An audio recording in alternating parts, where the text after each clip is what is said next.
அன்பான இறைமக்களே, உங்கள் அனைவருக்கும் அன்பின் வாழ்த்துக்கள்.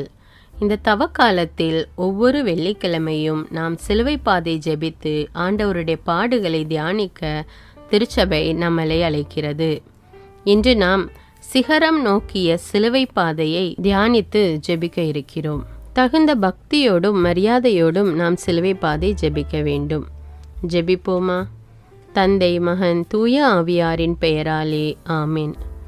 கடவுளுக்கு எதிராக பேசிய இஸ்ரேல் மக்களை கொள்ளிவாய் பாம்புகளை அனுப்பி கடிக்க செய்து கடவுள் தண்டனை கொடுத்தார்.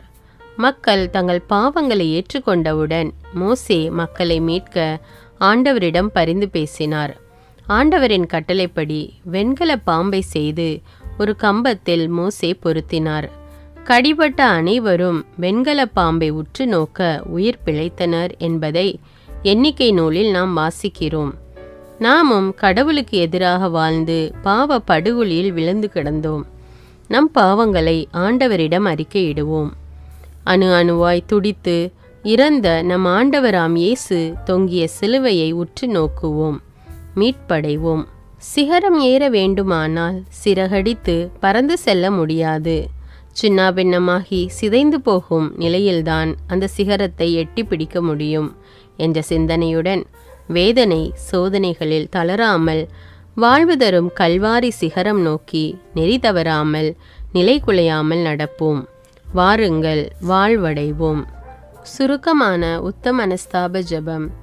என் சர்வேஸ்வரா சுவாமி, தேவரீர் அளவில்லாத சகல நன்மையும் அன்பும் நிறைந்தவராயிருப்பதனால் என் பாவங்களால் உமக்கு செய்த துரோகத்துக்காக உத்தம மனஸ்தாபப்படுகிறேன்.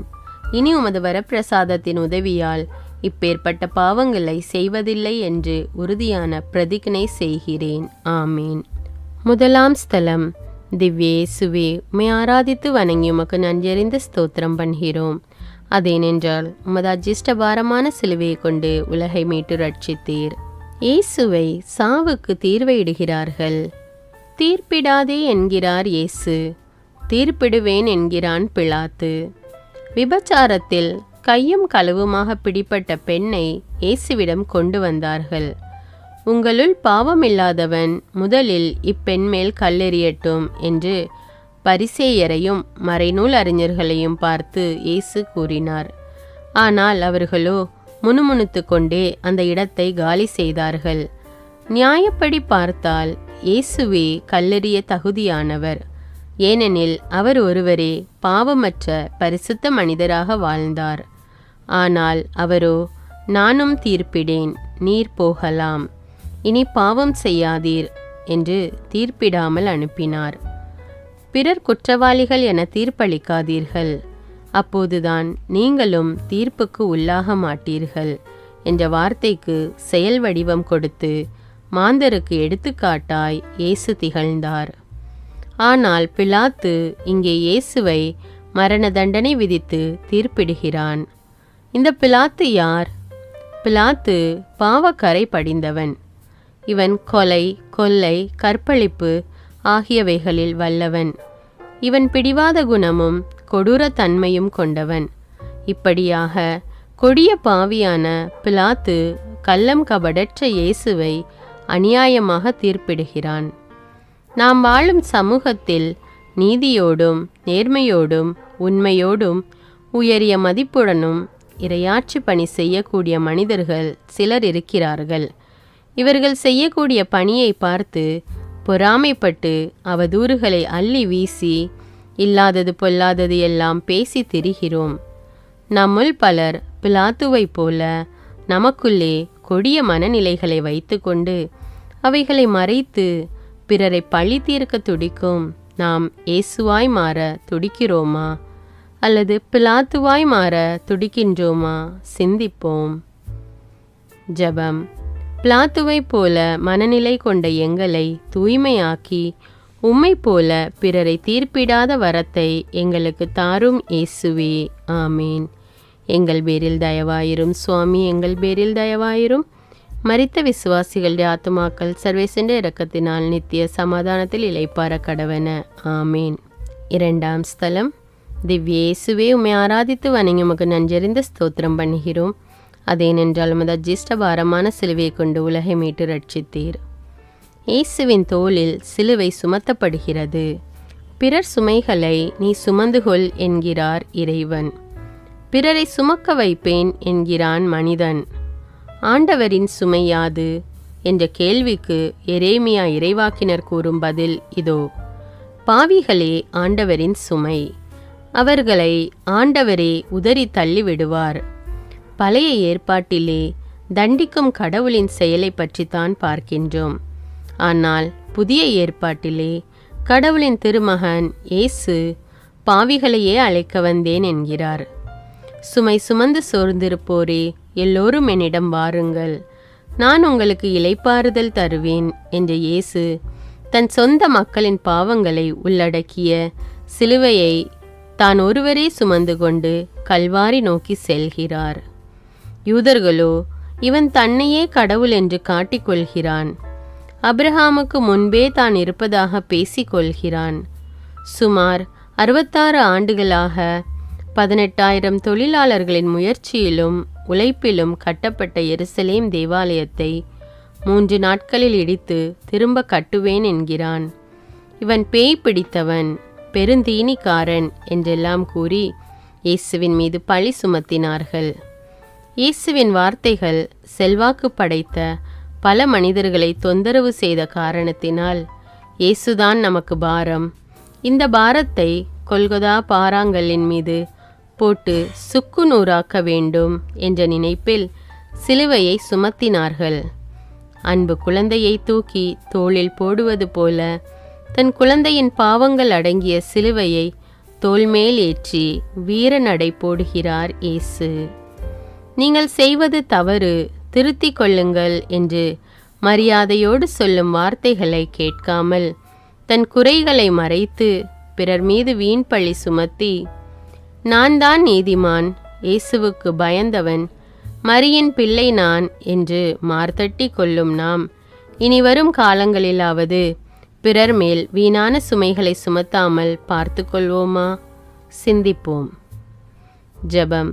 தீயவர்களைப் போல பழிவாங்கும் போக்கில் நாங்கள் ஈடுபடாமல் உம்மை போல பிறர் சுமைகளை சுமக்க வரம் தாரும் இயேசுவே.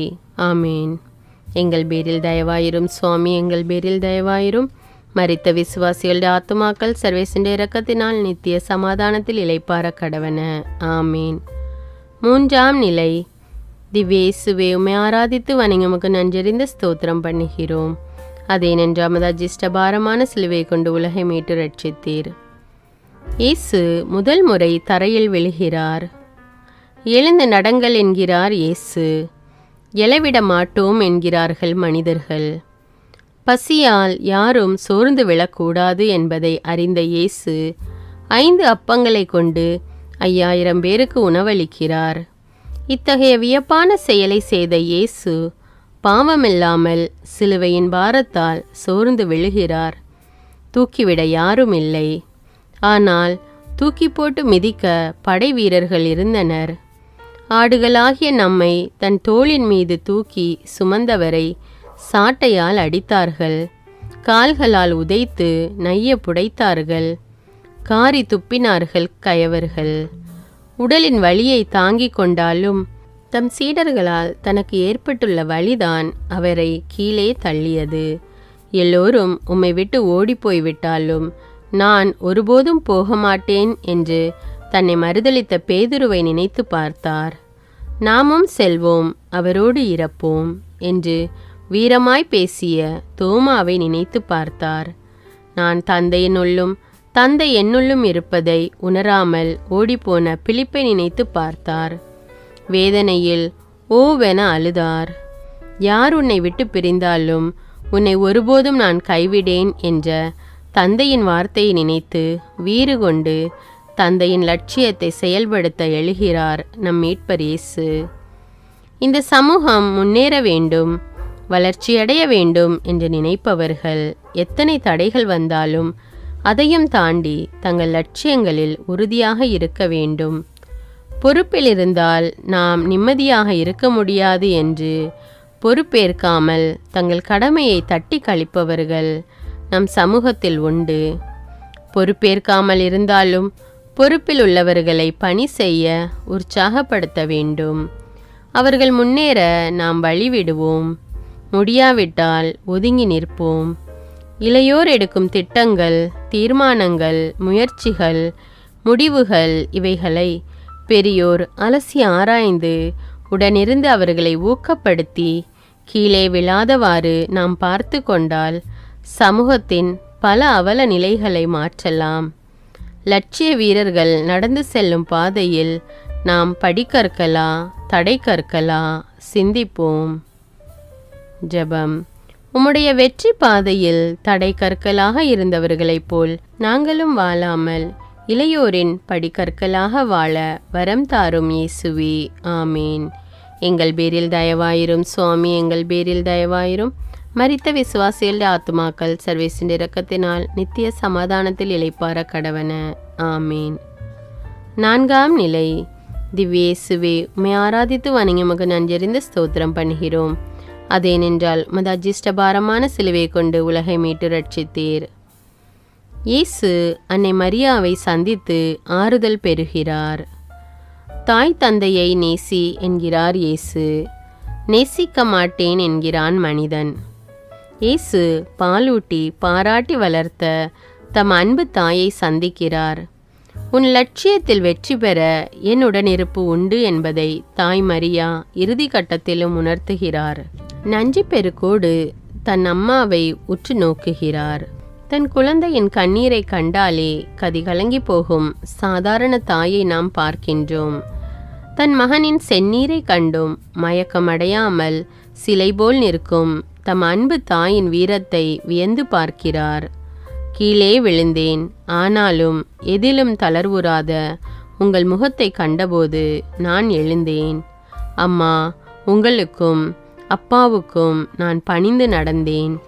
ஏனெனில் நீங்கள் இருவருமே இந்த திட்டத்திற்கு பணிந்தீர்கள். இப்போதும் அதே பணிவுடன் தான் விண்ணக தந்தையின் திட்டத்தை நிறைவேற்றுகின்றேன். அம்மா, நான் உங்களிடம்தான் கற்றுக்கொண்டேன்.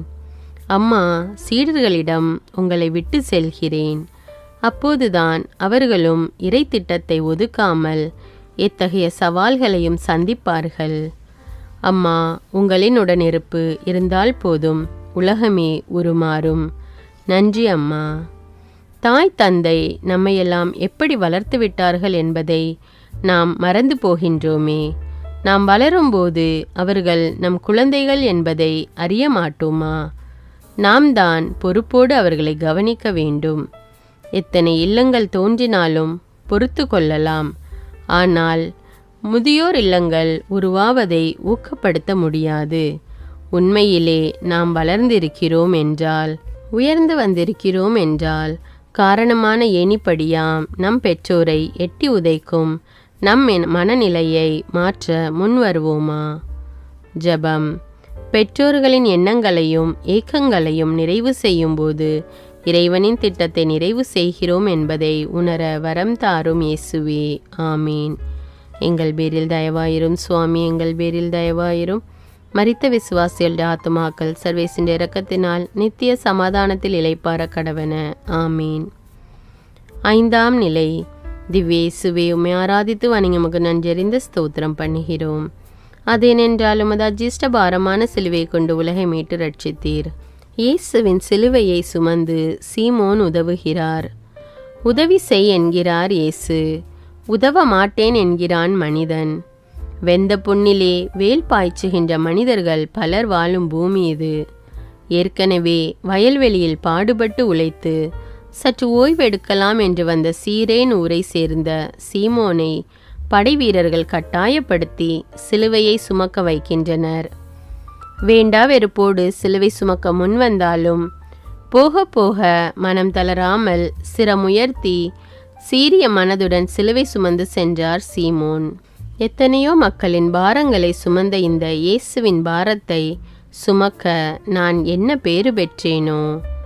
இயேசுவின் துன்பத்தில் என்னையும் இணைத்து கொள்ள எனக்கு ஒரு வாய்ப்பு கிடைத்ததே.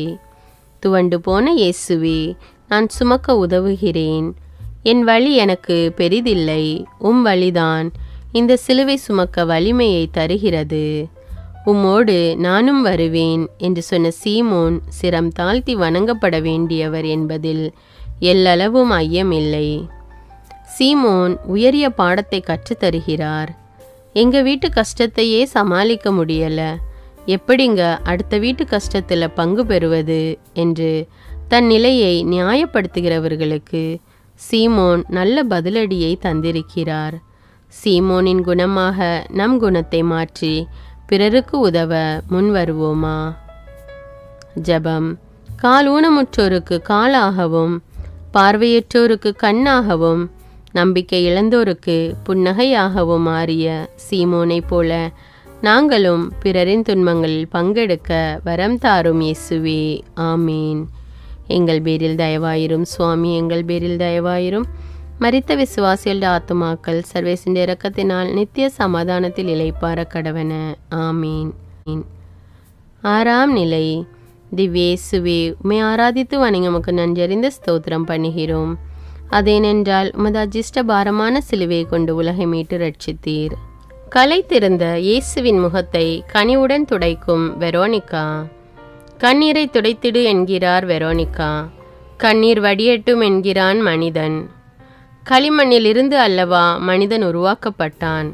அதனால்தான் என்னவோ களிமண் நிறத்தில் இரத்த சிமெண்ட் வைத்து பூசப்பட்டது போல இயேசுவின் உடல் காட்சியளிக்கிறது.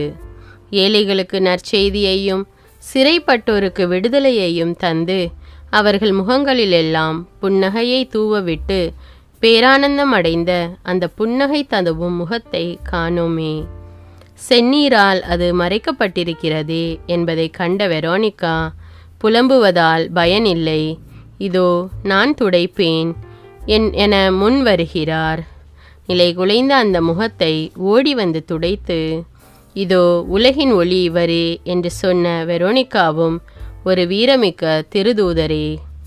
ஒரு ஆணின் வெற்றிக்கு பின்னால் பெண் ஒருவர் இருப்பார் என்று சொல்லுவார்கள். இயேசுவின் லட்சிய பயணத்தில் தான் முன்னேறி செல்ல தடையாக இருந்த இரத்தத்தை துடைத்து படிக்கல்லாக மாறி புத்துயிரை ஊட்டிய வெரோனிகாவை பார்த்து, வெற்றி திலகமிட்ட வீரப்பெண்ணே என்று மௌனமாய் புன்னகைக்கிறார் இயேசு. சமூகத்தின் அவல நிலைக்கு தள்ளப்பட்டு கண்ணீர் விட்டு கதறும் எத்தனையோ விதவைகளை, நோயாளிகளை, முதியோரை மற்றும் குழந்தைகளை நாம் பார்த்து கொண்டிருக்கிறோம். கண்ணீர் வடியட்டும் என்று வேடிக்கை பார்ப்பதே நம் வாடிக்கையாகிவிட்ட நிலையில் வெரோனிகாவை போல வீறு கொண்டு எழுந்து வேடிக்கை என்னும் வேரை பிடுங்கி எறிந்து பிறர் கண்ணீரை துடைக்க முன் வருவோமா? ஜெபம். கண்ணீர் விட்டாலும் மனித உள்ளங்களை இனம் கண்டு அவர்களின் கண்ணீர் துடைத்திட உழைக்கும் இரக்க குணத்தை எமக்கு தாரும் இயேசுவே. ஆமேன். எங்கள் பேரில் தயவாயிரும் சுவாமி, எங்கள் பேரில் தயவாயிரும். மரித்த விசுவாசில் ஆத்துமாக்கள் சர்வேசின் இரக்கத்தினால் நித்திய சமாதானத்தில் இளைப்பார கடவன. ஆமீன். 7ஆம் நிலை. திவ்யேசுவே, உம்மை ஆராதித்து வணங்கி உமக்கு நன்றறிந்து ஸ்தோத்திரம் பண்ணுகிறோம். அதேனென்றால் உமது அஜீஷ்ட பாரமான சிலுவை கொண்டு உலகை மீட்டு ரட்சித்தீர். இயேசு 2ஆம் முறை தரையில் விழுகிறார். தளராதே என்கிறார் இயேசு. தளர்ந்து போகிறோம் என்கிறார்கள் மனிதர்கள். இயேசு தளர்ந்து கீழே விழுகிறார். ஏனென்றால் மனபாரம். ஓசானா என்று நான் விழுந்து விடாதவாறு தங்கள் மேல் உடைகளை கீழே விரித்து பாடல் கச்சேரி வைத்து அழைத்து சென்ற மக்கள் இப்போது கரடு முரடான கற்களாலான பாதையில் கீழே விழ செய்யும் அளவுக்கு கொடூரமாக நடந்து கொள்கிறார்களே. தந்தையே, நான் காட்டிய பாசத்துக்கு மக்கள் தீர்த்து கொள்ளும் நன்றி கடன் இதுதானா என்று உணர்ந்த இயேசு மனம் தளர்ந்து கீழே சாய்கிறார். ஆனாலும் தந்தையின் வார்த்தை என்னை தேற்றுகிறது. அஞ்சாதே, உன்னை மீட்டு கொண்டேன். நீர்நிலைகள் வழியாக நீ செல்லும்போது நான் உன்னோடு இருப்பேன். ஆறுகளை கடந்து போகும்போது அவை உன்னை மூழ்கடிக்க மாட்டா. தீயில் நடந்தாலும் சுட்டெரிக்கப்பட மாட்டாய். உன்னை விடுவிப்பவர் நானே. அஞ்சாதே, ஏனெனில் நான் உன்னோடு இருக்கிறேன். ஆம் தந்தையே, நீர் என்னோடு இருக்கும்போது நான் தளர்வுறேன், எழுவேன். உன் சித்தம் நிறைவேற்றுவதே என் பணி என்று வீறு கொண்டு எழுகிறார் வீர செம்மல் இயேசு. ஓ மனிதா, தூயவராம் இயேசு கடவுளாக இருந்தபோதிலும் தனது தெய்வீக ஆற்றலை பயன்படுத்தி துன்பங்களை மறைய செய்திருக்கலாம். நினைத்தால் அந்த இடத்திலே பகைவர்களை சுட்டெரித்திருக்க முடியும். ஆனால் மனிதனின் வாழ்க்கையில் இப்படிப்பட்ட துன்பங்கள் உண்டு. எந்த துன்ப சூழ்நிலையிலும் தளர்வுறாமல் இறை சித்தத்தை ஏற்றுக்கொண்டு முன்னேற வேண்டும். மந்திரவாதிகளை தேடி சென்றால் கவலை கண்ணீர் மறைந்து போகும் என்ற மாய நினைவுகளை களைந்து இம்மானுவேலாகிய கடவுள் எப்போதும் நம் பக்கம் இருக்கிறார் என்ற நம்பிக்கையில் தளராமல் நாம் முன்னேறி செல்வோம். வெற்றி அங்கே காத்திருக்கிறது. ஜெபம். துன்பத்தை கண்டு தளர்ந்து போகாமல் வீரத்தோடு எழுந்து நடக்க அருள் தாரும் இயேசுவே. ஆமேன். எங்கள் பேரில் தயவாயிரும் சுவாமி, எங்கள் பேரில் தயவாயிரும். மரித்த விசுவாசிகள் ஆத்துமாக்கள் சர்வேசின் இரக்கத்தினால் நித்திய சமாதானத்தில் இளைப்பார கடவன. ஆமீன். 8ஆம் ஸ்தலம். திவ்யேசுவே, உம்மை ஆராதித்து வணங்கி உமக்கு நன்றறிந்து ஸ்தோத்திரம் பண்ணுகிறோம். அதேனென்றால் உமது அஜிஷ்டபாரமான சிலுவையை கொண்டு உலகை மீட்டு ரட்சித்தீர். எருசலேம் பெண்களுக்கு இயேசு ஆறுதல் கூறுகிறார். எனக்காக அழ வேண்டாம் என்கிறார் இயேசு. உமக்காக நாங்கள் அழுவோம் என்கிறார்கள் மனிதர்கள். பொதுவாகவே சிலுவை பாதை ஸ்தலங்களை கண்ணோக்கும் போதும் கல்வாரியில் நடந்த கொடூரமான கொலை காட்சியை நினைக்கும் போதும் எல்லா ஆலய பீடங்களிலும் நடுவிலுள்ள சிலுவையில் நிர்வாணமாய் தொங்கிக் கொண்டிருக்கும் சுரூபத்தை உற்று நோக்கும் போதும் நம்மை அறியாமலே கண்ணீர் வடிக்கிறோம். இயேசு இவ்வளவு கொடூரமாக பாடுகளை அனுபவித்திருக்கிறாரே என்று அனுதாப அலை உள்ளத்தில் உயர்ந்து எழ அதுவே கண்ணீராய் வெளியே வந்து பார்க்கிறது. ஆனால் எதற்காக இந்த பாடுகள்? எனக்காகத்தானே என்று எப்போது ஒரு மனிதன் நினைக்கிறானோ அப்போதே இயேசுவுக்காய் அழுது விடுவதை நிறுத்தி தன் பாவ செயல்களுக்காக அழுது மனந்திரும்பி இயேசுவை காயப்படுத்தாத ஒரு திட்டத்தை தனக்குள் வகுத்து கொள்வான்.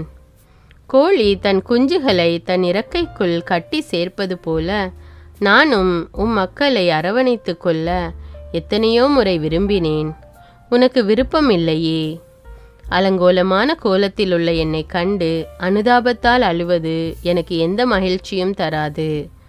உங்களுடைய பாவ தழும்புகளை என் மீது நான் ஏற்றுக்கொண்ட காரணத்தினால்தான் இத்தகைய அவமான சின்னத்தை சுமந்து அலங்கோலமாய் நிற்கிறேன்.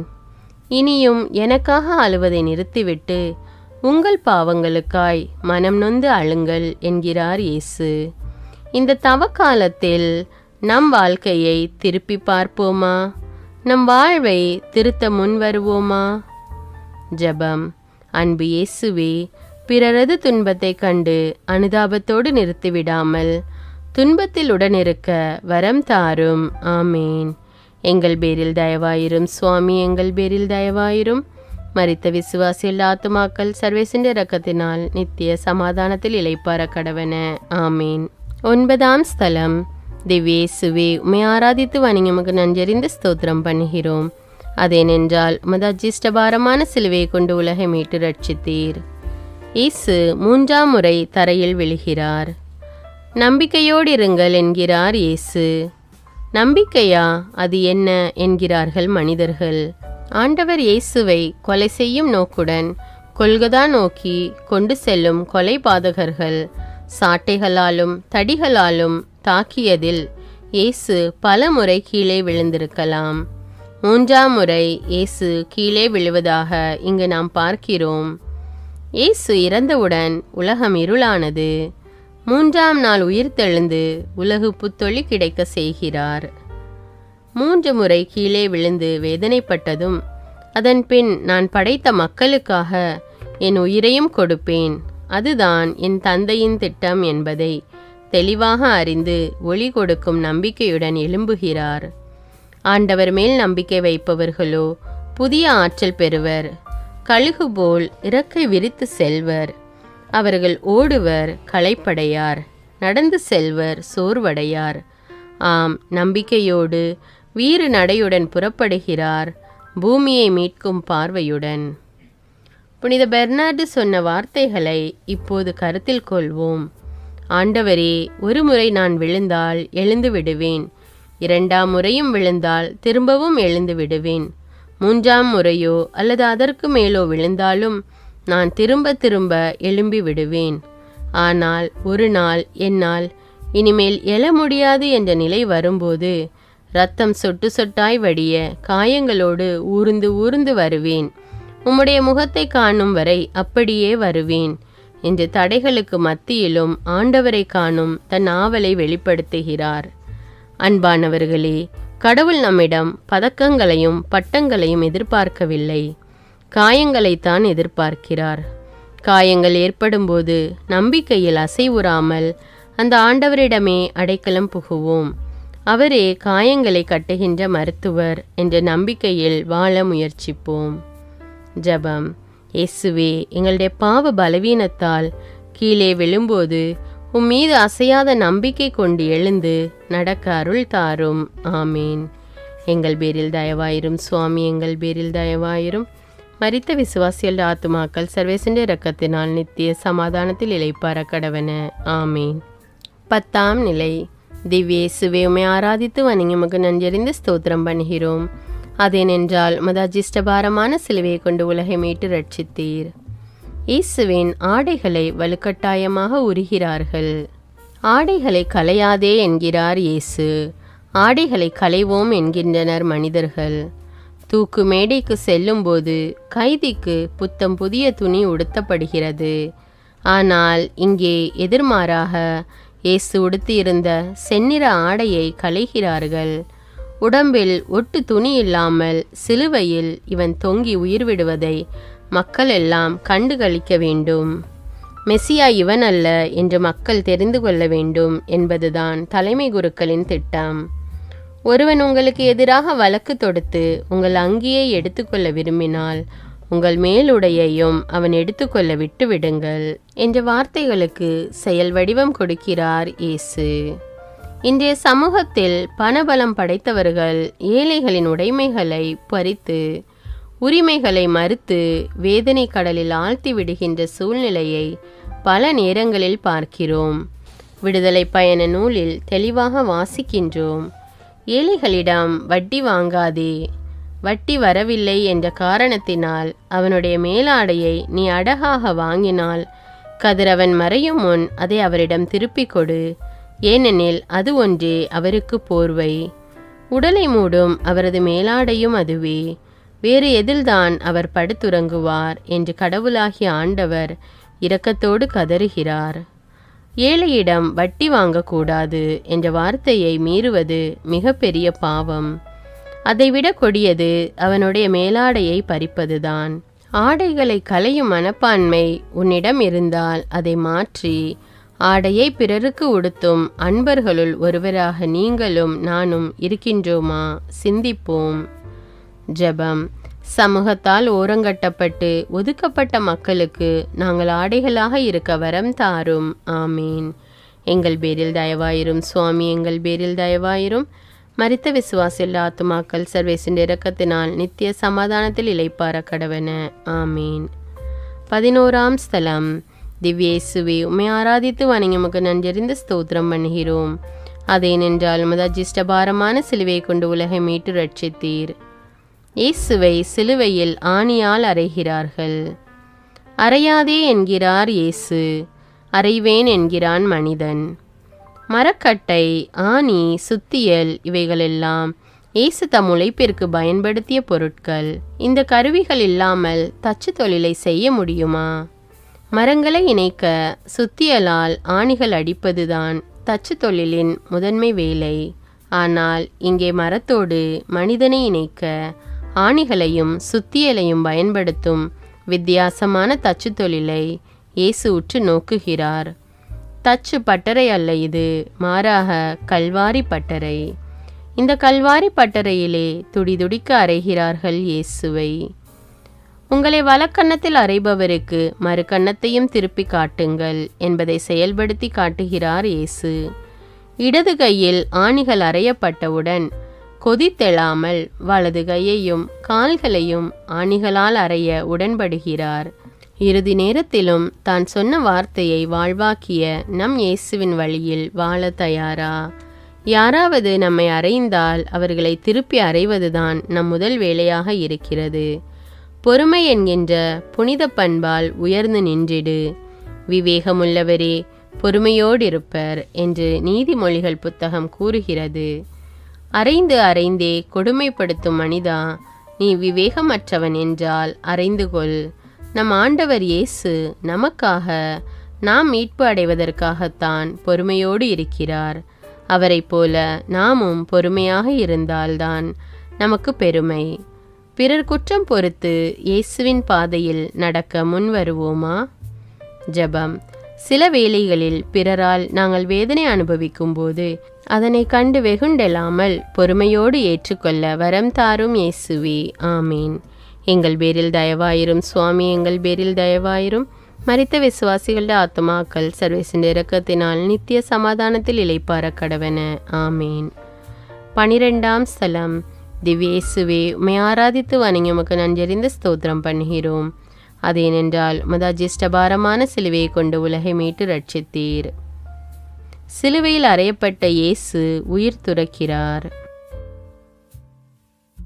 எல்லாம் நிறைவேறிற்று என்கிறார் இயேசு.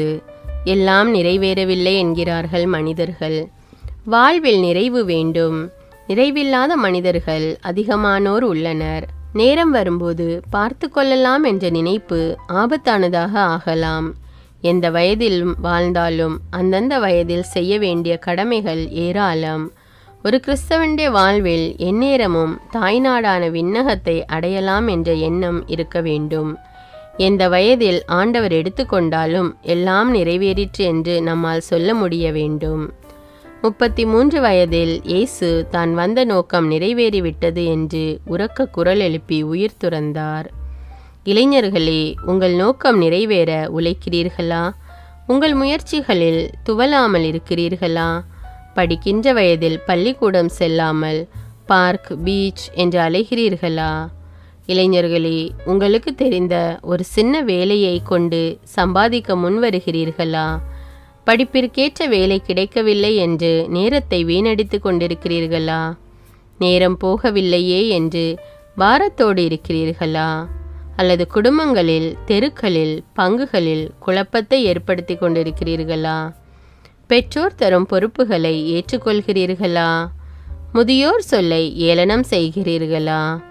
இவ்வளவு கேள்விகளுக்கும் ஆம் என்று பதிலளித்தால் உங்கள் வாழ்வில் நிறைவு இல்லை, உங்கள் லட்சியங்களும் நிறைவேறவில்லை என்றுதான் அர்த்தம். தூய பவுலைப் போல என் நிலையிலும் மன நிறைவோடு வாழ கற்றுக்கொள்வோம். வறுமையாக இருந்தாலும் வளமையாக இருந்தாலும் வலுவூட்டும் இறைவன் துணையினால் எதையும் செய்ய ஆற்றல் உண்டு என்ற துணிச்சலில் நம் லட்சியங்கள், கனவுகள் நிறைவேற பாடுபடுவோம். நிறைவான வாழ்வு வாழ முயற்சிப்போமா? ஜெபம். விண்ணக வாழ்வின் இனிமையை இம்மண்ணக வாழ்வில் அனுபவித்து வாழ்ந்திட நிறைவான உள்ளத்தையும் பொறுப்பேற்கும் மனதிடத்தையும் எமக்கு அருளும் இயேசுவே. ஆமீன். எங்கள் பேரில் தயவாயிரும் சுவாமி, எங்கள் பேரில் தயவாயிரும். மரித்த விசுவாசில் ஆத்துமாக்கள் சர்வேசின் இரக்கத்தினால் நித்திய சமாதானத்தில் இளைப்பார கடவன. ஆமீன். 13ஆம் ஸ்தலம். திவ்யேசுவே, உம்மை ஆராதித்து வணங்கி உமக்கு நன்றறிந்து ஸ்தோத்திரம் பண்ணுகிறோம். அதேனென்றால் மதாஜிஷ்டபாரமான சிலுவையை கொண்டு உலகை மீட்டு ரட்சித்தீர். இயேசுவின் உடலை மடியில் சுமக்கிறார் மரியன்னை. என் உடனிருப்பு என்றும் உண்டு என்கிறார் அன்னை மரியா. உடனிருப்பு அவசியமா என்கிறார்கள் மனிதர்கள். சக்கேயு, விரைவாய் இறங்கி வாரும், இன்று உமது வீட்டில் நான் தங்க வேண்டும் என்று சொன்ன இயேசு சிலுவையிலிருந்து இறங்கி தன்னையே விடுவிக்க முடியவில்லை என்று சிலர் எள்ளி நகையாடினர். இவர்களுக்கு மத்தியில் வேதனையோடு நிற்கிறார் இயேசுவின் தாய் மரியா. நரிகளுக்கு பதுங்கு குழிகளும் வானத்து பறவைகளுக்கு கூடுகளும் உண்டு, ஆனால் எனக்கோ தலை சாய்க்க இடமில்லை என்று சொன்ன என் நேச மகனே, இதோ உன் தலை சாய்க்க என் மடி இருக்கிறது என்று தன் மடியில் தாங்குகிறாள் அன்னை. தாய்மடியில் தலை வைத்தாலே ஒரு பேரின்பம், ஒரு சுகம், ஒரு பலம். உயிர் கொடுத்த அன்பு மகன் இயேசு உயிரற்ற நிலையிலே கிடந்ததைக் கண்டு சோகம் கொண்டாலும் அதிர்ச்சி அடையவில்லை. என் மகன்தான் மெசியா என்றிருந்தேன், ஆனால் உயிரற்ற உடலாக அல்லவா என் மகன் இருக்கிறான் என்று அன்னை மரியா நினைக்கவில்லை. ஏளனங்கள், ஏச்சுகள் எல்லாவற்றையும் தாங்கிக் கொண்டு வீரத்தாயாக திகழ்கிறார். திருத்தூதர்கள் சோர்ந்து போகாதபடி நானே தாயாக இருந்து அவர்களை தட்டி கொடுத்து தைரியத்தை ஊட்டி இயேசுவின் இறையாட்சி பணி இம்மண்ணுலகில் தொடர என்றும் உடனிருந்து உதவி செய்வேன் என்று வீர சபதமிட்டு நிற்கும் அன்னை மரியா நமக்கு தருகிற பாடமும் இதுதான். ஐயோ, எல்லாம் அழிந்ததே என்று கன்னத்தில் கை வைக்காமல் இன்னும் செய்ய வேண்டிய கடமைகளும் பணிகளும் ஏராளம் என்பதை உணர்ந்து வீரத்தாயைப் போல நாமும் செயல்படுவோம். நாலா பக்கமும் சிதறி ஓடிய சீடர்களை அழைத்து இறையாட்சி பணி தொடர்ந்து நடைபெற ஆக்கமும் ஊக்கமும் கொடுத்து உதவியது நம் அன்னை மரியா என்பதை யாரும் மறுக்க முடியாது. அன்னை மரியின் வழியில் துன்பத்தை கண்டு துவலாமல் நமக்குள்ள பொறுப்புகளை சவாலோடு ஏற்று திருச்சபையின் முன்னேற்றத்திற்கு உழைக்க நாம் தயாரா? ஜெபம். அன்னையின் உடனிருப்பை அன்றாடம் அனுபவித்து துன்ப துயரங்களில் துவலாமல் இறையாட்சி பணி தொடர வரம் தாரும் இயேசுவே, ஆமீன். எங்கள் பேரில் தயவாயிரும் சுவாமி, எங்கள் பேரில் தயவாயிரும். மரித்த விசுவாசிகளோட ஆத்துமாக்கள் சர்வேசின் இரக்கத்தினால் நித்திய சமாதானத்தில் இளைப்பார கடவன, ஆமீன். 14ஆம் நிலை. திவ்ய இயேசுவே, உம்மை ஆராதித்து வணங்கி உமக்கு நன்றறிந்து ஸ்தோத்திரம் பண்ணுகிறோம். அதேனென்றால் உமது அஜிஷ்டபாரமான சிலுவையை கொண்டு உலகை மீட்டு ரட்சித்தீர். இயேசுவின் உடலை கல்லறையில் அடக்கம் செய்கிறார்கள். உயிர்ப்பு உண்டு என்று நம்பு என்கிறார் இயேசு. உயிர்ப்பு உண்மையிலே உண்டா என்கிறார்கள் மனிதர்கள். இயேசு அடக்கம் செய்யப்படுகிறார். லாசரே, எழுந்து வெளியே வா என்று கம்பீரமாய் வீரக்குரல் கொடுத்த இயேசுவை அடக்கம் செய்தார்கள். இந்த உலகம் முடியும் வரை நான் உங்களோடு இருக்கிறேன் என்று சொன்ன இம்மானுவேலாம் நம் இயேசுவை அடக்கம் செய்தார்கள். தந்தையிடம் செல்ல வேண்டிய உச்சகட்ட நேரத்தை இயேசு அனுபவித்தார். ஆனால் இயேசுவை கொன்றவர்களோ பிரச்சனை இன்றே ஓய்ந்தது என்று கூத்தாடினார்கள். உயிர் கொடுத்தவன் உயிரற்று பிணமாக கிடப்பதை கண்டதால் தங்கள் அக்களிப்பை அடக்க முடியவில்லை. மெசியா இப்படி மடிந்து கிடக்கிறாரே என்று எள்ளி நகையாடினார்கள். நம் ஆண்டவர் இயேசு இறந்தார். எதற்காக? நாம் இருந்தாலும் இறந்தாலும் அவரோடு இணைந்து வாழும் வண்ணம் அவர் நம் பொருட்டு இறந்தார். தந்தையாம் கடவுளிடம் தான் அன்பு செய்த மக்களும் தன்னோடு இருக்க வேண்டும் என வேண்டினார். ஆக இறப்புதான் விண்ணகத்தின் நுழைவு வாயில் என்பதை நிரூபித்தார். நாம் எல்லோரும் விண்ணகத்துக்கு திரும்பி செல்ல வேண்டும். ஏனெனில் விண்ணகமே நம் தாய்நாடு. வெளியே அயல் நாடுகளில் அயல் மாநிலங்களில் தொழிலுக்கு சென்றிருக்கும் மனிதர்கள் பலர் எப்போது வீடு திரும்புவோம் என்று ஏங்கி தவிப்பார்கள். பள்ளிக்கூடம் செல்லும் குழந்தைகள் கூட வீட்டுக்கு எப்போது திரும்புவோம் என்ற ஏக்கத்தோடு இருப்பார்கள். நாமும் நம் விண்ணக வீட்டுக்கு ஒரு நாள் திரும்பி முகமுகமாய் நம் ஆண்டவரை தரிசிப்போம் என்ற நம்பிக்கை நம்மில் எழ வேண்டும்.